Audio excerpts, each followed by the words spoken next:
जय माता दी। मेरे सभी प्यारे दोस्तों, मैं लक्ष्मी शर्मा बड़ों को चरण स्पर्श, छोटों को प्यार और बराबर वालों को दिल से नमस्कार करती हूँ।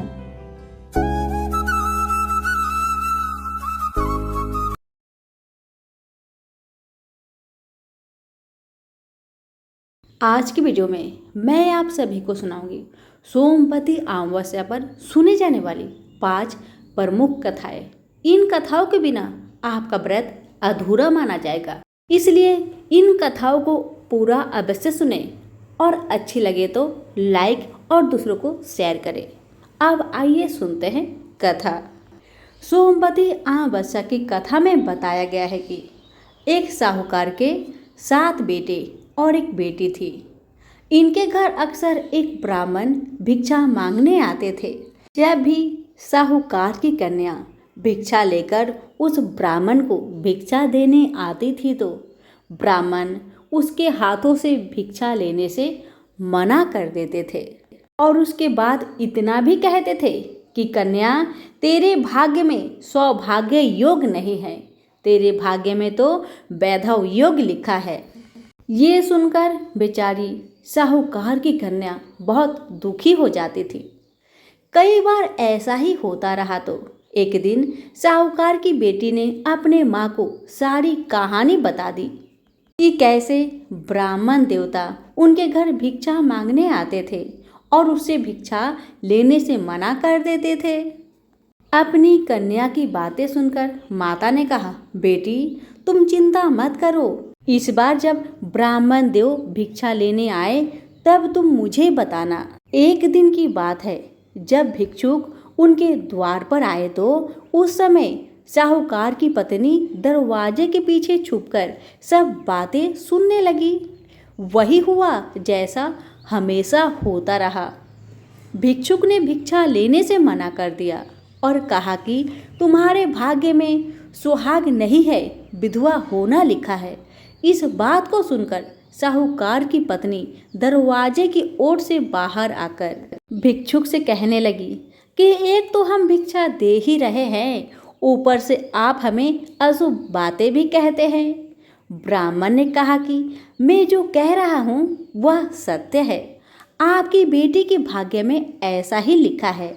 जब विवाह के समय आपकी बेटी फेरे ले रही होगी, उसी समय सांप आकर इसके पति को काट लेगा और यह विधवा हो जाएगी।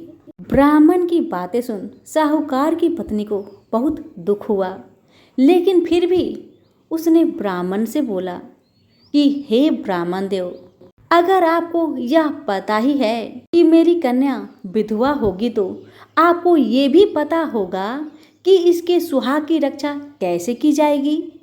साहूकार की पत्नी के ऐसा पूछने पर ब्राह्मण ने कहा कि यहाँ से काफी दूर पर एक गांव है जहाँ एक सोना नाम का धोबिन रहती है। वह हर सोमवती अमावस्या को व्रत रखती है, इससे उसका सुहाग अटल है। अगर वह आकर अपना सुहाग आपकी बेटी को देगी तो इसका वैधव टल सकता है। ब्राह्मण की बात सुनकर साहूकार की पत्नी ने ब्राह्मण को धन्यवाद किया और वह सोना धोबिन की तलाश में निकल गई। एक दिन वह बहुत धूप के वजह से एक पीपल की छाया में बैठकर सुस्ता रही थी। तभी उसने देखा कि एक सांप आया और उस पीपल के पेड़ पर गरुड़ के बच्चे को खाने के लिए पेड़ पर चढ़ने लगा। साहूकार की पत्नी ने उस सांप को मार दिया और गरुड़ के बच्चों की रक्षा की।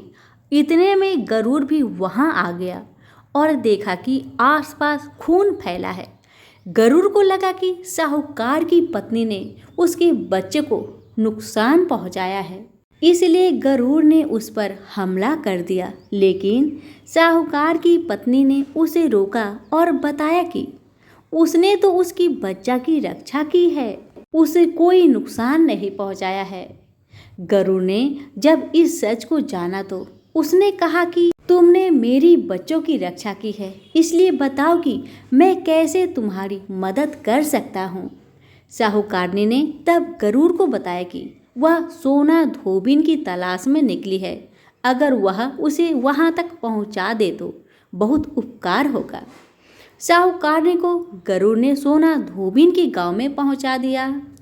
सोना धोबिन के 7 बेटे और बहुएं थी, लेकिन बहुओं में घर के काम को लेकर काम सूनी होती रहती थी। साहूकारनी को एक उपाय सूझा और वह हर रात जब सभी लोग सो जाते तो सोना धोबिन के घर में चुपके से चली जाती और घर का सारा काम करके निकल आती। कई दिनों तक ऐसा चला तो एक दिन सोना धोबिन चुप कर बैठ गई और सब कुछ देख लिया। जब साहूकारनी जाने लगी तो धोबिन ने उसे पकड़ लिया और पूछा कि तुम कौन हो और यहाँ इस तरह मेरे घर का काम क्यों करके चली जाती हो। साहूकारनी ने कहा कि मैं सब बता दूंगी, लेकिन पहले वचन दो कि आप सब सच जानने के बाद तुम मेरी मदद करोगी। सोना धोबिन ने साहूकारनी को वचन दिया। साहूकारनी सब बातें सोना धोबिन को बता दिया और अपने साथ चलने के लिए कहा। सोना धोबिन साहूकारनी के साथ चल दी और अपनी बहुओं से कहा कि मेरे लौटने तक हो सकता है कि तुम्हारे ससुर जी की मृत्यु हो जाए, लेकिन इनके शरीर को तेल में डुबोकर रखना, अंतिम संस्कार मत करना। सोना धोबिन साहूकारनी के घर आ गई और जब साहूकारनी की बेटी की शादी हो रही थी तब फेरों के समय एक सांप लहलहाता हुआ चला आया। सोना धोबिन ने उस सांप के आगे दूध का लावा रख दिया और जैसे ही वह दूध पीने लगा धोबन ने उसे मार दिया।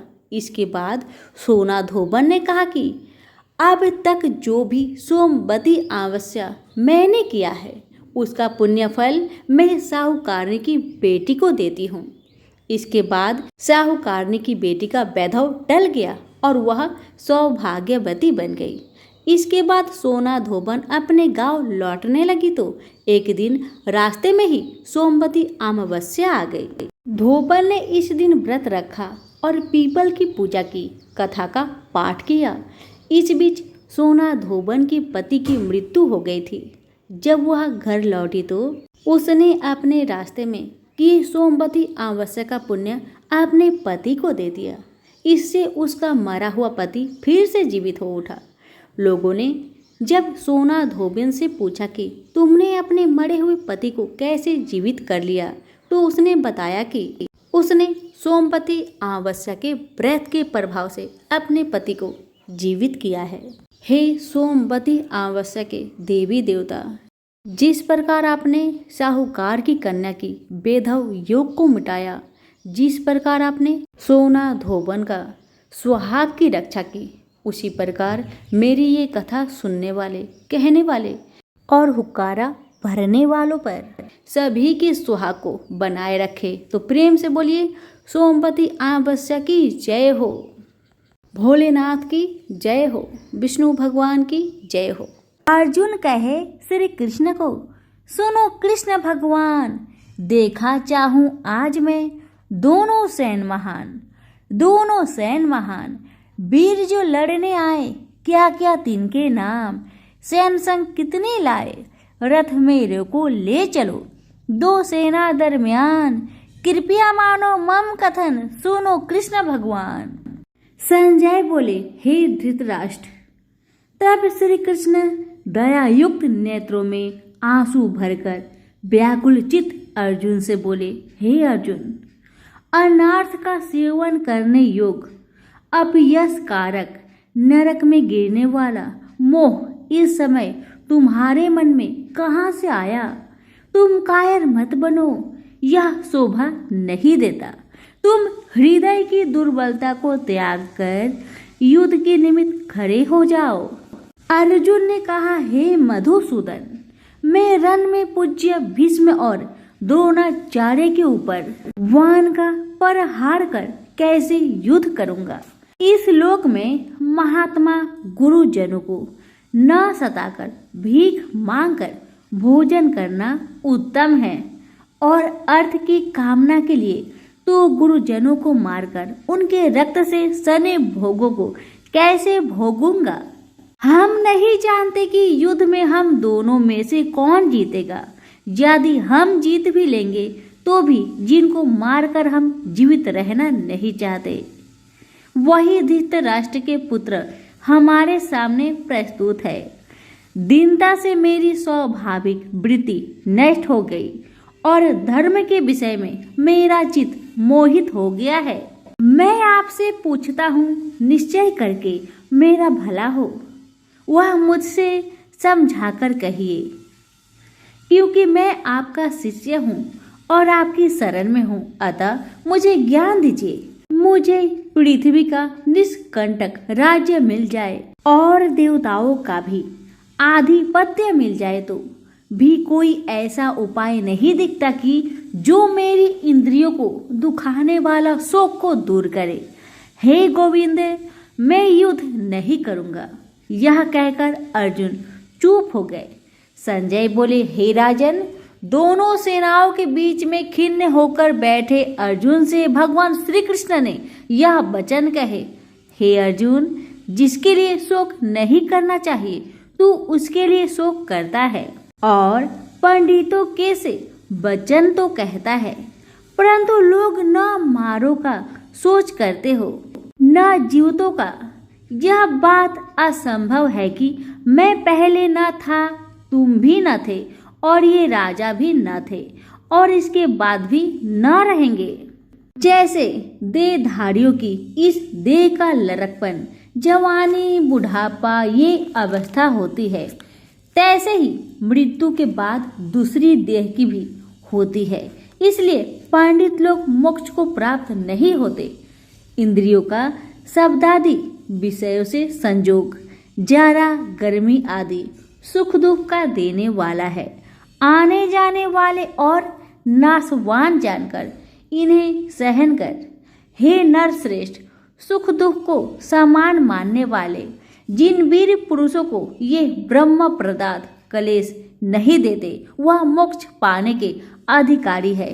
असत वस्तु का तू अस्तित्व नहीं है और सम का अभाव नहीं है। इस प्रकार दोनों का ही तत्व ज्ञानी पुरुष ने देखा है। जिससे यह सारा संसार व्याप्त है, उसका विनाश करने में कोई समर्थ नहीं है।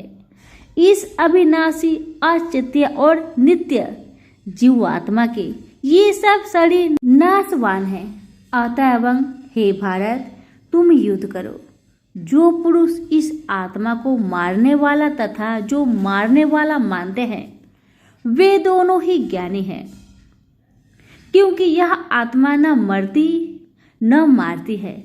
आत्मा न कभी जन्मती न मृत्यु को प्राप्त होती है, न कभी जन्मी थी न कभी मरेगी। यह अनजन्मा, नित्य, कभी न घटने बढ़ने वाली और सनातन है। नष्ट होने पर भी यह नाश को प्राप्त नहीं होती। जो पुरुष इस आत्मा को नित्य, अविनाशी, निर्विकार और अनजन्मा मानता है, वह किसको घात कराएगा और किसको मारेगा। जिस प्रकार मनुष्य पुराने वस्त्र फेंककर नया वस्त्र ग्रहण करता है, उसी प्रकार आत्मा पुरानी देह को छोड़कर नई देह धारण करती है। आत्मा को शस्त्र नहीं काट सकते, अग्नि जला नहीं सकते, जल भिगो नहीं सकता, न भीग या गल सकती है और न सूख सकती है। यह अविनाशी, सर्वव्यापी, स्थिर, अचल और सनातन है। यह इंद्रियों से जाना नहीं जा सकता। यह कल्पना से भी परे है और इनमें हेर फेर नहीं हो सकता। इसलिए ऐसा जानते हुए तुम्हें शोक करना उचित नहीं है। महाबाहो, यदि तुम इस आत्मा को नित्य जन्म लेने वाला मानते हो तो भी तुमको शोक नहीं करना चाहिए, क्योंकि जो जन्मा है उसकी मृत्यु है और जिसकी मृत्यु हुई है उसका जन्म होना निश्चय है। अतः जो बात अनिवार्य है उसके लिए सोच करना व्यर्थ है। जन्म लेने से पहले क्या था किसी को मालूम नहीं। मध्य में कुछ प्रकट होता है, फिर मरने से पीछे क्या होगा कोई नहीं जानता। ऐसी दशा में किसी की बात का सोच करना क्या तुमको उचित है? कोई मनुष्य तो इस आत्मा को आश्चर्य से देखता है, आश्चर्य वक्त वर्णन करता है, कोई आश्चर्यवत मानकर सुनता है, परंतु कोई देख कह तथा सुनकर भी भली प्रकार नहीं जानता है। सबके शरीर में यह आत्मा नित्य अविनाशी है, अतः सब प्राणियों के लिए तुमको सोच करना उचित है। अपने धर्म को भी छोड़कर घबराना उचित नहीं है, क्योंकि क्षत्रिय को धर्म पूर्वक युद्ध से बड़ा और कुछ भला करने वाला नहीं है। हे पार्थ, बिना इच्छा किए स्वर्ग का द्वार रूप युद्ध तुमको स्वतः प्राप्त हुआ है। ऐसा सुअवसर भाग्यवान क्षत्रिय को ही मिलता है।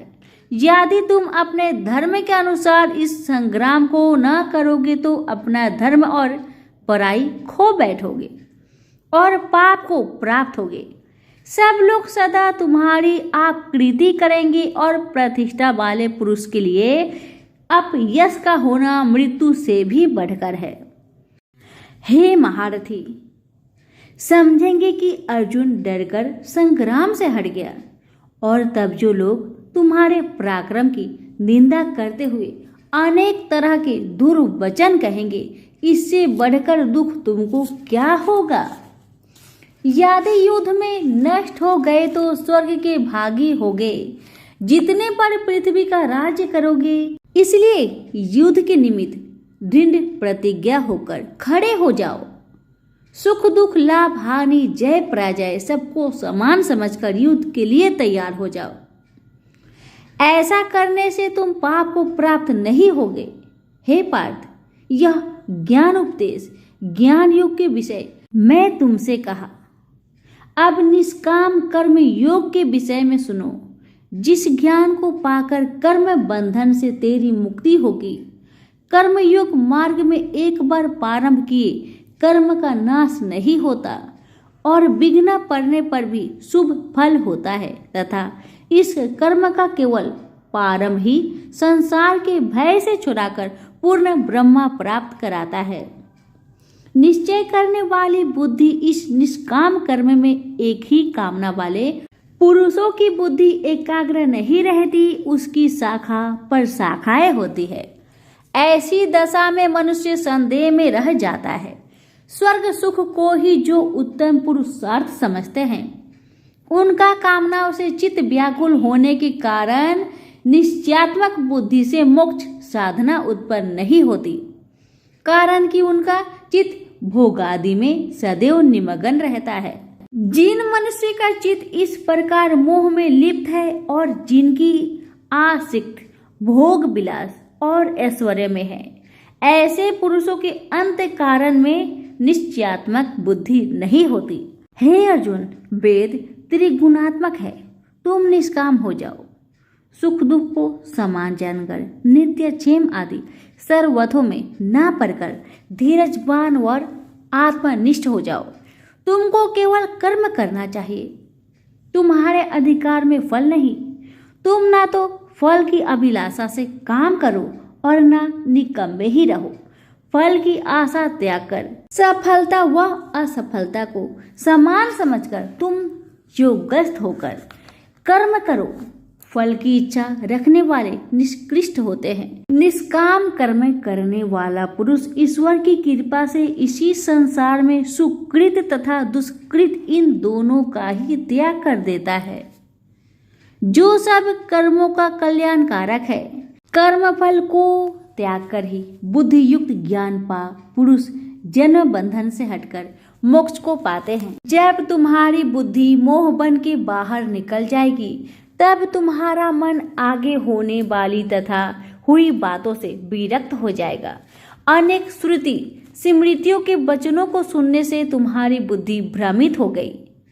जिस समय वह निश्चल होकर आत्मा में स्थित होगी, तभी उसको तत्व ज्ञान प्राप्त होगा।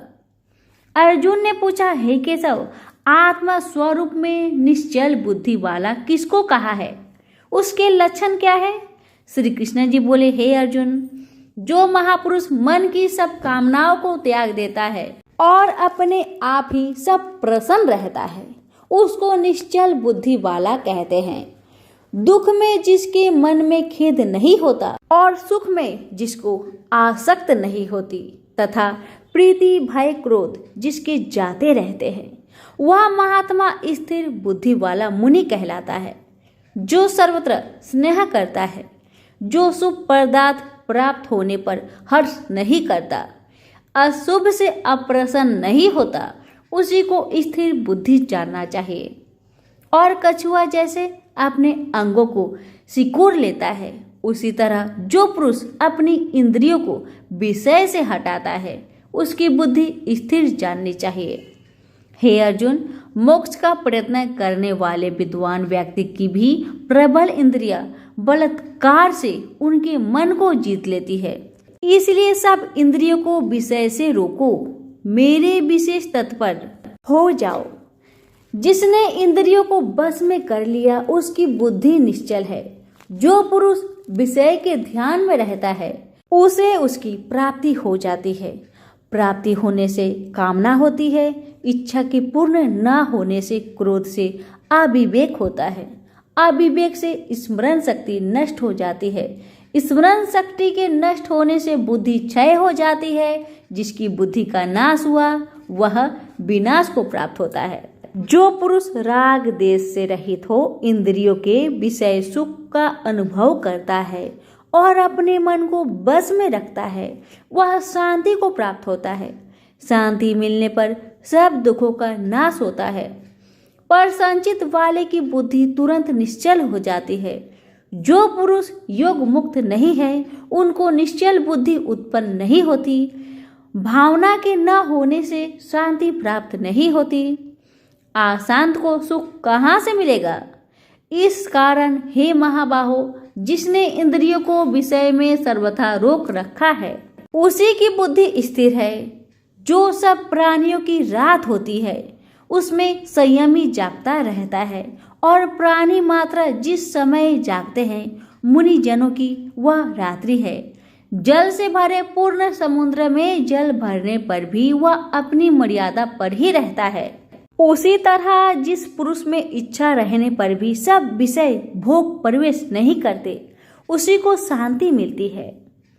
विषय की इच्छा करने वाले को शांति नहीं मिलती। जो पुरुष सब कामनाओं को छोड़कर इच्छा रहित हो विचारता है, ममता अहंकार जिसमें नहीं है, वह शांति को प्राप्त होता है।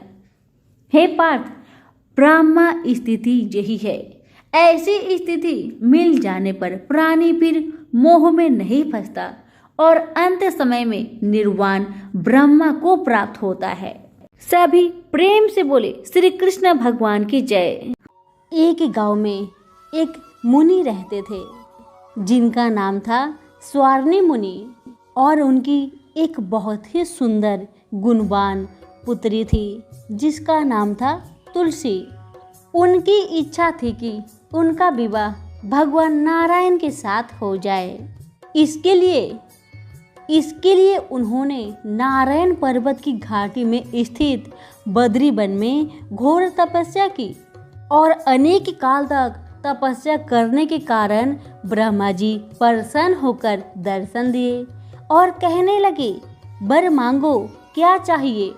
तब तुलसी माता कहती है, हे सृष्टि के कर्ता, हे ब्रह्मदेव, आप अंतर्यामी हैं, सबकी मन की बातें को जानते हैं, लेकिन फिर भी अगर आप मेरे मुख से सुनना चाहते हैं तो सुनिए भगवान।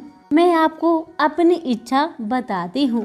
मैं चाहती हूँ कि भगवान श्री नारायण मुझे पति रूप में मिले। तुलसी जी की बातें सुन ब्रह्मा जी ने कहा, तुम्हारा अभीष्ट तुम्हें अवश्य मिलेगा। तुम अपने पूर्व जन्म में किसी अपराध के कारण तुम्हें श्राप मिला है। इसी प्रकार भगवान श्री नारायण के एक पार्षद को भी दानव कुल में जन्म लेने का श्राप मिला है। दानव कुल में जन्म लेने के बाद भी उसमें नारायण का अंश विद्यमान रहेगा। इसलिए इस जन्म में पूर्व जन्म के पाप के शमन के लिए संपूर्ण नारायण तो नहीं, लेकिन नारायण के अंश से युक्त दानव कुल में जन्मे उस श्रापग्रस्त पार्षद से तुम्हारा विवाह होगा। श्राप मुक्त होने पर भगवान श्री नारायण सदा सर्वदा के लिए तुम्हारे पति हो जाएंगे। तुलसी ने ब्रह्मा के इस वर को स्वीकार किया, क्योंकि मानव कुल में जन्म के कारण उसे मायावी भोग तो भोगना ही था। तुलसी बद्री वन में ही रहने लगी। नारायण का वह पार्षद दानव कुल में शंखचूड़ के नाम से पैदा हुआ था। कुछ दिनों के बाद वह भ्रमण करता हुआ बद्री वन में आया और वहाँ पर तुलसी को देखते ही वह उस पर मुग्ध हो गया। तुलसी के सामने उसने अपने साथ विवाह का प्रस्ताव रखा।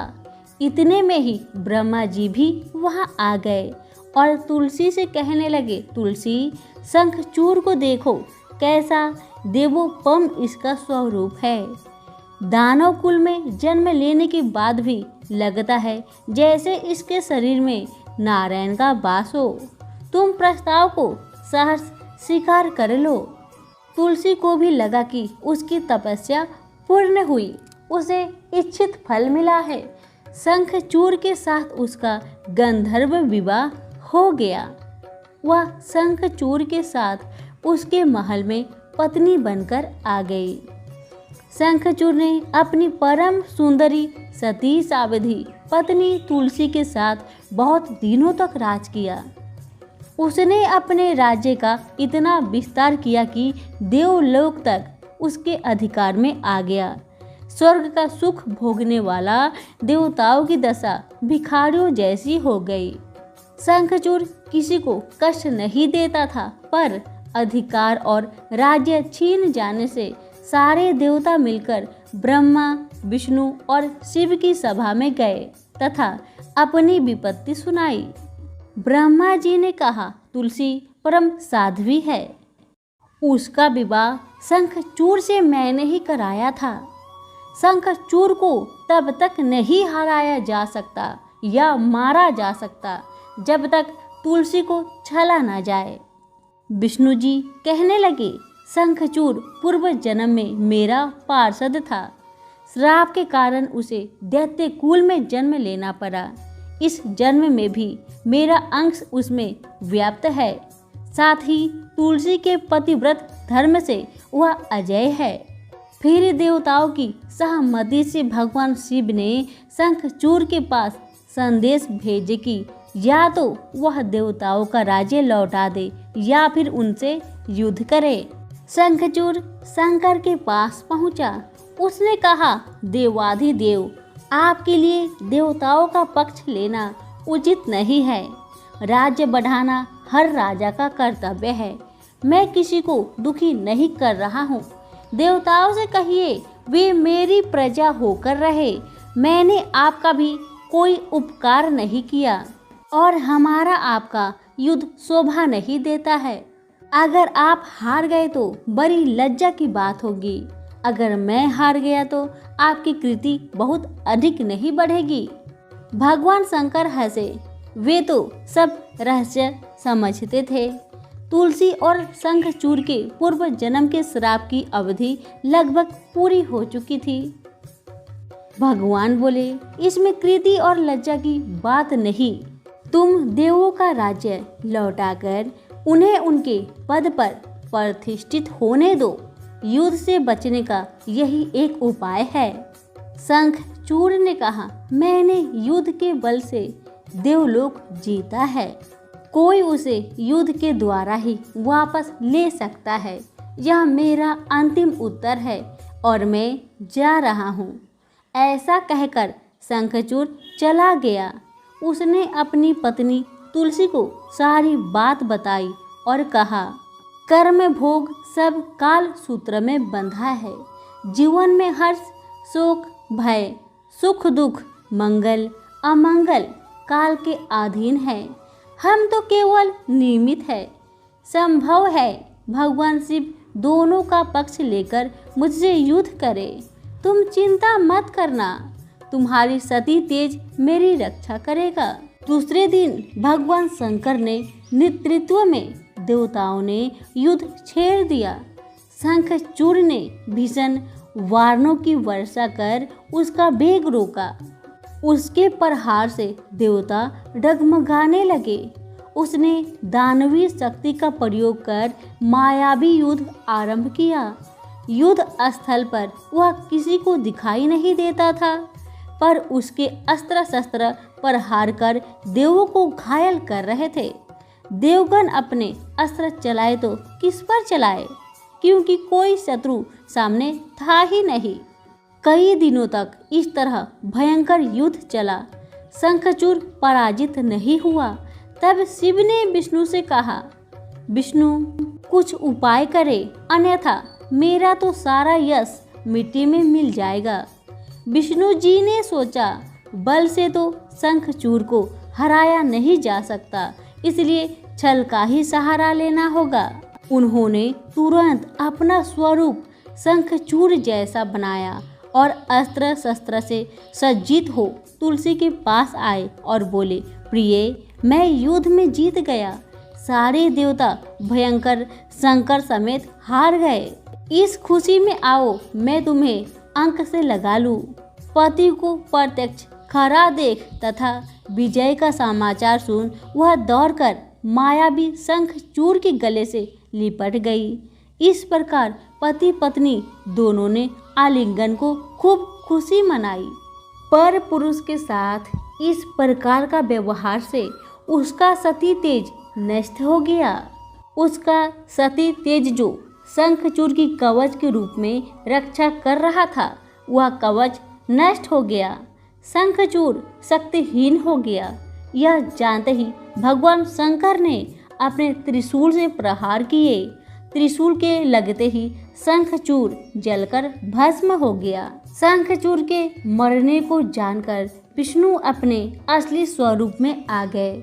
सामने अपने पति शंखचूड़ के स्थान पर भगवान विष्णु को खड़ा देख तुलसी बहुत विस्मित हुई।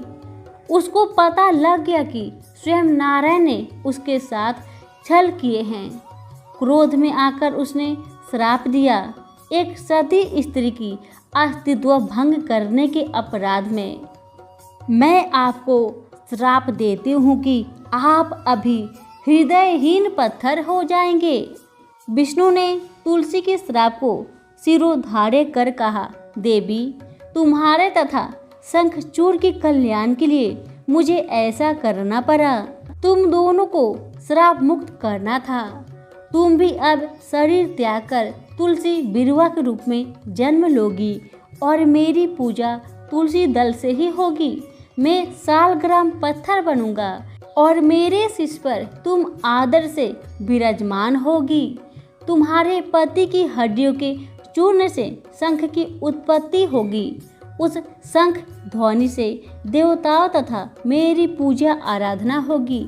जहाँ शंख ध्वनि होगी वहाँ मंगलमय में मैं विराजमान रहूँगा। तुमने पूर्व जन्म में बद्री वन में मुझे पाने के लिए बड़ी तपस्या की थी। अब अगले जन्म में मैं नारायण परस्तर के रूप में बद्रीनाथ वन में स्थापित हो जाऊंगा और मेरी पूजा अर्चना फल फूल से न होकर तुम्हारे तुलसी दल से होगी। मेरे शीश पर विराजमान होकर तुम मुझसे भी ऊंचा पद प्राप्त करोगी। यहीं पर हमारी तुलसी मैया और विष्णु भगवान की यह कथा समाप्त होती है। सभी प्रेम से बोले, तुलसी मैया की जय हो, विष्णु भगवान की जय हो। ऋषि विश्वामित्र ने इस प्रकार कथा सुनाना आरंभ किया। पर्वतराज हिमालय की अत्यंत रूपवती, लावण्यमयी एवं सर्वगुण संपन्न दो कन्याएं थी। सेमरू पर्वत की पुत्री मैना इन कन्याओं की माता थी। हिमालय की बड़ी पुत्री का नाम गंगा तथा छोटी पुत्री का नाम उमा था। गंगा अत्यंत प्रभावशाली और असाधारण देवी गुणों से संपन्न थी। वह किसी बंधन को स्वीकार न कर मनमाने मार्गों का अनुसरण करती थी। उसकी इस असाधारण प्रतिभा से प्रभावित होकर देवता लोग विश्व के कल्याण की दृष्टि से उसे हिमालय से मांगकर ले गए। पर्वतराज की दूसरी कन्या उमा बड़ी तपस्विनी थी। उसने कठोर एवं असाधारण तपस्या करके महादेव जी को वर के रूप में प्राप्त किया। विश्वामित्र के इतना कहने पर राम ने कहा, हे भगवान, जब गंगा को देवता लोग सुरलोक ले गए तो वह पृथ्वी पर कैसे अवतरित हुई और गंगा को त्रिपथ गंगा क्यों कहते हैं? इस पर ऋषि विश्वामित्र ने बताया, महादेव जी का विवाह तो उमा के साथ हो गया था, किंतु 100 वर्ष तक भी उनके किसी संतान की उत्पत्ति नहीं हुई। एक बार महादेव जी के मन में संताप उत्पन्न करने का विचार आया। जब उनके इस विचार की सूचना ब्रह्मा जी सहित देवताओं को मिली तो वे विचार करने लगे कि शिव जी के संतान के तेज को कौन संभाल सकेगा। उन्होंने अपनी इस शंका को शिव जी के सम्मुख प्रस्तुत किया। उनके कहने पर अग्नि ने यह भार ग्रहण किया और परिमाण स्वरूप अग्नि के समान महान तेजस्वी स्वामी कार्तिकेय का जन्म हुआ। देवताओं के इस षड्यंत्र से उमा के संतान होने में बाधा पड़ी तो उन्होंने क्रोध होकर देवताओं को श्राप दिया कि भविष्य में वे कभी पिता नहीं बन सकेंगे। इस बीच सुरलोक में विचरण करती हुई गंगा से उमा की भेंट हुई। गंगा ने उमा से कहा कि मुझे सुरलोक में विचरण करते हुए बहुत दिन हो गए हैं। मेरी इच्छा है कि मैं अपनी मातृभूमि पृथ्वी पर विचरण करूं। उमा ने कहा, गंगा अवशासन दिया कि वे इसके लिए कोई प्रबंध करने का प्रयत्न करेगी। वत्स राम, तुम्हारी ही अयोध्यापुरी में सागर नाम के एक राजा थे। उनके कोई पुत्र नहीं था। सागर की पट रानी केसनी विदर्भ प्रांत के राजा की पुत्री थी। केसिनी सुंदर, धर्मात्मा और सत्यपरायण थी। सागर की दूसरी रानी का नाम सुमति थी, जो राजा अरिष्ट नेमि की कन्या थी। दोनों रानियों को लेकर महाराज सागर हिमालय के भृगु प्रसवन नामक प्रांत में जाकर पुत्र प्राप्ति के लिए तपस्या करने लगे। उनकी तपस्या से प्रसन्न होकर भृगु ने उन्हें वर दिया कि तुम्हें बहुत से पुत्रों की प्राप्ति होगी। दोनों रानियों में से एक का केवल एक ही पुत्र होगा, जो कि वंश को बढ़ाएगा, और दूसरी के 60,000 पुत्र होंगे। कौन सी रानी कितने पुत्र चाहती है, इसका निर्णय वे स्वयं आपस में मिलकर कर ले। कोसनी ने वंश को बढ़ाने वाले एक पुत्र की कामना की और गरुड़ की बहन सुमति ने 60,000 बलवान पुत्र की। उचित समय पर रानी कोसनी ने असमंजस नामक पुत्र को जन्म दिया। रानी सुमति के गर्भ से एक टुम्बा निकल, जिसे फोड़ने पर छोटे छोटे 60,000 पुत्र निकले। उन सबका पालन पोषण घी के घरों में रखकर किया गया। कालचक्र बीतता गया और सभी राजकुमार युवा हो गए। सागर का ज्येष्ठ पुत्र असमंजस बड़ा दुराचारी था और उसे नगर के बालकों को सरयू नदी में फेंककर उन्हें डूबते हुए देखने में बड़ा आनंद आता था। इस दुराचारी पुत्र से दुखी होकर सागर ने उसे अपने राज्य से निर्वासित कर दिया। असमंजस के अंशुमान नाम का एक पुत्र था। अंशुमान अत्यंत सदाचारी और पराक्रमी था।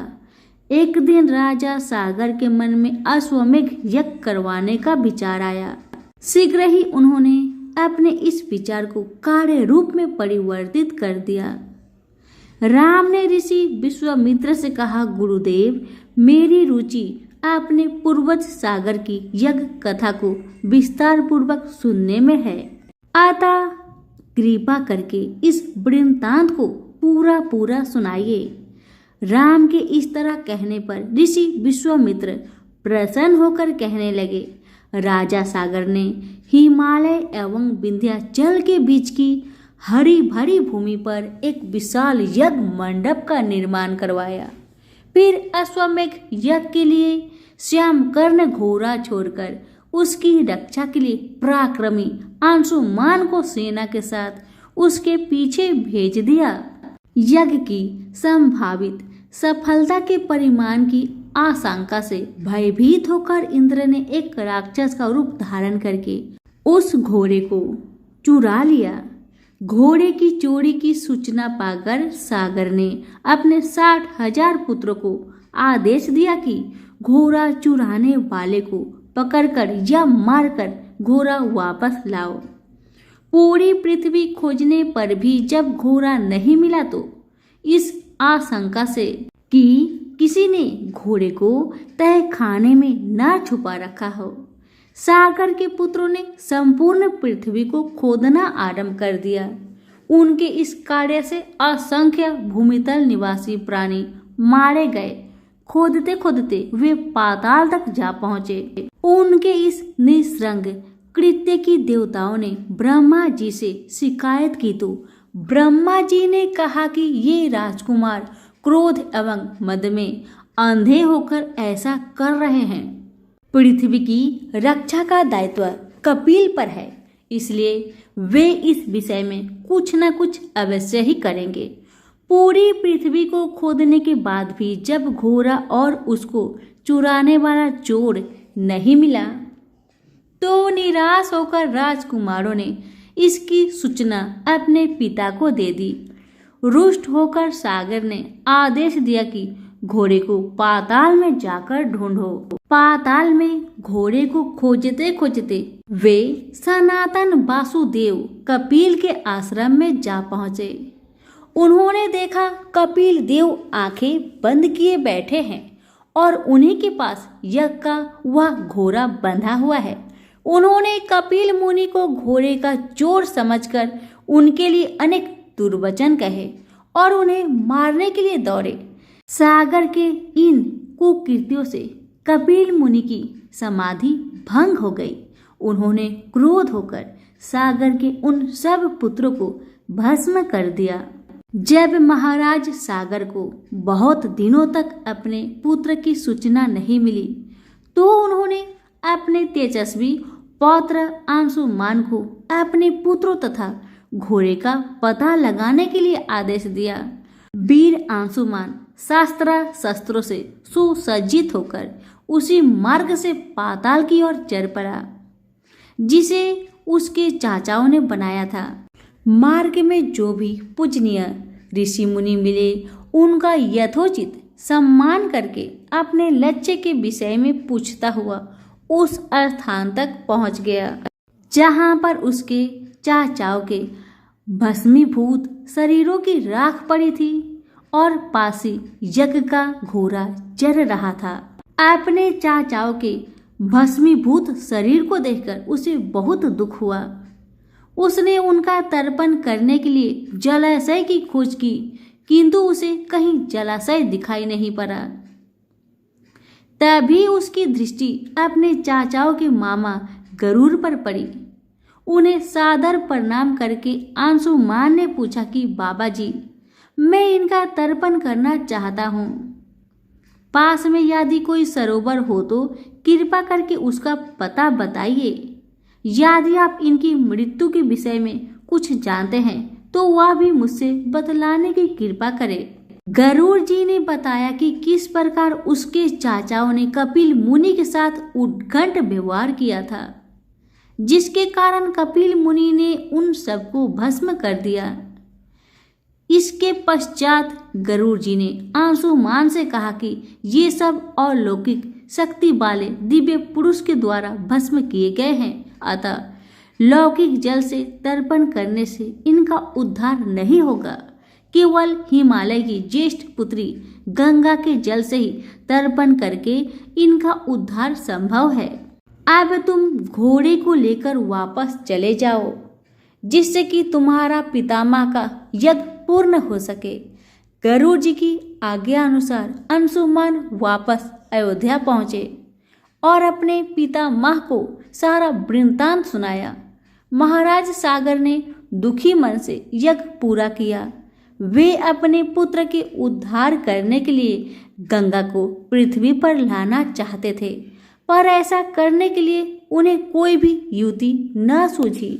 थोड़ा रुककर विश्वामित्र ने कहा, महाराज, सागर के देहांत के पश्चात अंशुमान बड़ी न्यायप्रियता के साथ शासन करने लगा। अंशुमान के परम प्रतापी पुत्र दिलीप हुए। दिलीप की व्यवसाय हो जाने पर अंशुमान दिलीप को राज्य का भार सौंपकर हिमालय की कंदराओं में जाकर गंगा को प्रसन्न करने के लिए तपस्या करने लगे, किंतु उन्हें सफलता प्राप्त नहीं हो पाई। उनका स्वर्गवास हो गया। इधर जब राजा दिलीप का धर्मनिष्ठ पुत्र भगीरथ बड़ा हुआ तो उसे राज्य का भार सौंपकर दिलीप भी गंगा को पृथ्वी पर लाने के लिए तपस्या करने चले गए, पर उन्हें भी मनोवांछित फल नहीं मिला। भगीरथ बड़े प्रजावत्सल नरेश थे, किंतु उनकी कोई संतान नहीं हुई। इस पर वे अपने राज्य का भार मंत्रियों को सौंपकर स्वयं गंगावतरण के लिए गोकर्ण नामक तीर्थ पर जाकर कठोर तपस्या करने लगे। उनकी अभिभूतपूर्व तपस्या से प्रसन्न होकर ब्रह्मा जी ने उन्हें वर मांगने के लिए कहा। भगीरथ ने ब्रह्मा जी से कहा कि हे प्रभु, यदि आप मुझ पर प्रसन्न है तो मुझे यह वर दीजिए कि सागर के पुत्र को मेरे प्रयत्नों से गंगा का जल प्राप्त हो, जिससे उनका उद्धार हो सके। इसके अतिरिक्त मुझे संतान प्राप्ति का भी वर दीजिए, ताकि इक्ष्वाकु वंश नष्ट न हो। ब्रह्मा जी ने कहा कि संतान का तेरा मनोरथ शीघ्र ही पूर्ण होगा, किंतु तुम्हारे माथे गए प्रथम वरदान को देने में कठिनाई यह है कि जब गंगा जी वेग के साथ पृथ्वी पर अवतरित होगी तो उनके वेग को पृथ्वी संभाल नहीं सकेगी। गंगा जी की वेग को संभालने की क्षमता महादेव जी की अतिरिक्त किसी में भी नहीं है, इसलिए तुम्हें महादेव जी को प्रसन्न करना होगा। इतना कहकर ब्रह्मा जी अपने लोक को चले गए। भगीरथ ने साहस नहीं छोड़ा। वे 1 वर्ष तक पैर के अंगूठे के सहारे खड़े होकर महादेव जी की तपस्या करते रहे। केवल वायु के अतिरिक्त उन्होंने किसी अन्य वस्तु का भक्षण नहीं किया। अंत में इस महान भक्ति से प्रसन्न होकर महादेव जी ने भगीरथ को दर्शन देकर कहा, हे भक्त श्रेष्ठ, हम तेरी मनोकामना पूरी करने के लिए गंगा जी को अपने मस्तक पर धारण करेंगे।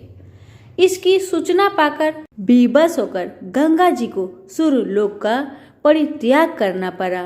उस समय वे सूर्यलोक से कहीं जाना नहीं चाहती थी, इसलिए वे यह विचार करके कि मैं अपने प्रचंड वेग से शिव जी को बहाकर पाताल लोक ले जाऊंगी, वे भयानक वेग से शिव जी के सिर पर अवतरित हुई। गंगा के इस वेगपूर्ण अवतरण से उनका अहंकार शिव से छुपा नहीं रहा। महादेव जी ने गंगा की वेग गति धाराओं को अपने जटाजूट में उलझा लिया। गंगा जी अपने समस्त प्रयत्नों के बाद भी महादेव जी के जटाओं से बाहर न निकल सकी। गंगा जी को इस प्रकार शिव जी की जटाओं में विलीन होते देख भगीरथ ने फिर शंकर जी की तपस्या की। भगीरथ के इस तपस्या से प्रसन्न होकर भगवान शंकर ने गंगा जी को हिमालय पर्वत पर स्थित बिंदुसर में छोड़ा। छूटते ही गंगा जी 7 धाराओं में बट गई। गंगा जी की 3 धाराएं दाहिनी, पावनी और नलिनी पूर्व की ओर प्रवाहित हुई। सुचक्षु, सीता और सिंधु नाम की 3 धाराएं पश्चिम की ओर बही और 7वीं धारा महाराज भगीरथ के पीछे पीछे चली। जिधर जिधर भगीरथ जाते थे उधर उधर ही गंगा जी जाती थी। स्थान स्थान पर देव, यक्ष, किन्नर, ऋषि मुनि आदि उनके स्वागत के लिए एकत्रित हो रहे थे। जो भी उस जल का स्पर्श करता था भव बाधाओं से मुक्त हो जाता था। चलते चलते गंगा जी उस स्थान पर पहुंची जहां ऋषि जहू यज्ञ कर रहे थे। गंगा जी अपने वेग से उनकी यज्ञशाला को संपूर्ण सामग्री के साथ बहाकर ले जाने लगी। इससे ऋषि को बहुत क्रोध आया और उन्होंने क्रोध होकर गंगा का सारा जल पी लिया। यह देखकर समस्त मुनियों को बड़ा विस्मय हुआ और वे गंगा जी को मुक्त करने के लिए उनकी स्तुति करने लगे। उनकी स्तुति से प्रसन्न होकर जाहू ऋषि ने गंगा जी को अपने कानों से निकाल दिया और उन्हें अपनी पुत्री के रूप में स्वीकार किया। तब से गंगा जाह्नवी कहलाने लगी। इसके पश्चात वे भागीरथ के पीछे पीछे चलते चलते समुद्र तक पहुंच गई और वहां से सागर के पुत्रों का उद्धार करने के लिए रसातल में चली गई। उनके जल के स्पर्श से भस्मीभूत हुए सागर के पुत्र निष्पाप होकर स्वर्ग गए। उस दिन से गंगा के 3 नाम हुए, त्रिपथ गंगा, जाह्नवी और भागीरथी। सभी प्रेम से बोलिए गंगा मैया की जय हो। एक बार भगवान गणेश एक बालक का रूप धारण करके पृथ्वी पर आते हैं और भक्तों की परीक्षा लेने के बाद मन में सोचते हैं कि कैसे भक्तों की परीक्षा ली जाए। बहुत सोच विचार करने के बाद भगवान बालक रूपी बच्चे का भेष में एक चुटकी चावल और 1 चम्मच दूध लेकर लोगों के घर घर घूमने लगे और कहने लगे, कोई मेरे लिए खीर बना दो, कोई मेरे लिए खीर बना दो। जब गांव के लोग उस बालक के हाथ में 1 चुटकी चावल और 1 चम्मच दूध देखते तो उनपे हंसने लगते कि कैसे 1 चुटकी चावल और 1 चम्मच दूध से खीर बन पाएगी। बस यही सोचकर गांव वाले हंसते उनकी बातों पर। बहुत भटकने के बाद भी किसी ने खीर नहीं बनाई। आखिर एक गांव में एक बूढ़ी माई रहती थी। उनको उस बालक पर दया आ जाती है और वही बूढ़ी माई बालक से कहती है, बेटा ओ बेटा लाओ, मैं तुम्हारे लिए खीर बना देती हूँ।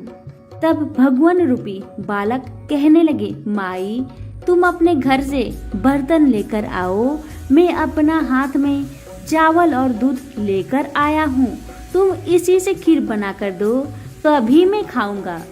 बालक की बातें सुन बूढ़ी माई घर के अंदर से एक छोटी सी कटोरी लेकर बाहर आती है। उस कटोरी के देखकर बालक कहते हैं, माई इस कटोरी से क्या होगा, तुम अपना घर का सबसे बड़ा सा बर्तन लेकर आओ, मैं उसी में डालूंगा दूध और चावल। बूढ़ी माई मन में सोचती है, इस बच्चे के बात रख लेती हूँ, इसकी खुशी के लिए बड़ा बर्तन ला देती हूँ। आखिरकार बूढ़ी माई अपना घर का सबसे बड़ा बर्तन लेकर घर के बाहर आती है। अब बालक रूपी भगवान उसमें चावल और दूध को डालना शुरू करते हैं। देखते ही देखते वह बर्तन भर गया। उसके बाद भी चुटकी भर चावल और चम्मच में भरा दूध खत्म नहीं हुआ। तब बूढ़ी माई अपने घर के सारे बर्तन बाहर ले आई। जब सारे बर्तन भर जाते हैं लेकिन चुटकी भर चावल और चम्मच में भरा दूध खत्म नहीं होता है, तब बालक बुढ़िया से कहते हैं कि वह खीर बनाने के लिए सामग्री को चूल्हे पर चढ़ा दे तथा गांव में जाए और सबको खाना खाने के लिए निमंत्रण देकर आए, और जब खीर बन जाए तो मुझे बुला लेना। इतना कहकर भगवान वहां से चले गए और बूढ़ी माई वैसा ही करती है जैसा बालक ने कहा था। अब बूढ़ी माई के घर सारे गांव के लोग आते हैं और खीर खाकर चले जाते हैं, लेकिन उसके बाद भी खीर बची रहती है। तब बूढ़ी माई उस बालक से पूछती है, अब ये खीर का क्या करना है? तब बालक रूपी भगवान गणेश कहने लगे, इस खीर को घर के चारों कोनों में बर्तन सहित उलटकर ढक दो। और बूढ़ी माई ने बिल्कुल ऐसा ही किया। और जैसे ही सुबह होती है, बूढ़ी माई वह बर्तन को उठाकर देखती है तो बर्तन के नीचे हीरे मोती नजर आने लगे। अब बूढ़ी माई गणेश जी की सारी लीला को समझ जाती है। इस तरह जैसे भगवान गणेश ने बूढ़ी माई पर कृपा बनाई, वैसे ही हम सब भक्तों पर अपनी कृपा बनाए रखे। सभी प्रेम से बोले गणेश जी महाराज की जय हो। धन्यवाद।